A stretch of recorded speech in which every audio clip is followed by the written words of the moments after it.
Hello everyone. അപ്പോൾ നാട്ടിൽ നിന്ന് മാമ വന്നപ്പോൾ കുറച്ച് സാധനങ്ങളൊക്കെ കൊണ്ടുവന്നായിരുന്നു കേട്ടോ. കുറച്ചല്ല, കുറച്ചധികം തന്നെ ഉണ്ടായിരുന്നു.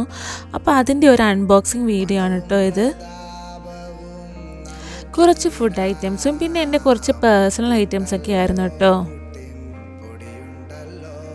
അപ്പോൾ ഓരോന്നായിട്ട് ഞാൻ എന്തൊക്കെയുണ്ടെന്ന് പറയാവേ. ഏത്തയ്ക്ക, ആമസോണിൽ നിൻ്റെ കുറച്ച് പേഴ്സണൽ ഐറ്റംസ്, പിന്നെ ചിപ്സ്, ശർക്കര വരട്ടി, പിന്നെ മസാലപ്പൊടികൾ, അതായത് മുളക് പൊടി, മല്ലിപ്പൊടി, ഗരം മസാലപ്പൊടി, കുരുമുളക് പൊടി, മഞ്ഞൾപ്പൊടി, പിന്നെ നാട്ടിൽ നിന്ന് കൊടുത്തയച്ച ഒരട്ടി, ഇടിച്ചമ്മന്തി, പിന്നെ എൻ്റെ ഇക്കാട് ഉമ്മ കൊടുത്തയച്ച ബീഫ്, അത് 2 പൊതി ഉണ്ടായിരുന്നു കേട്ടോ.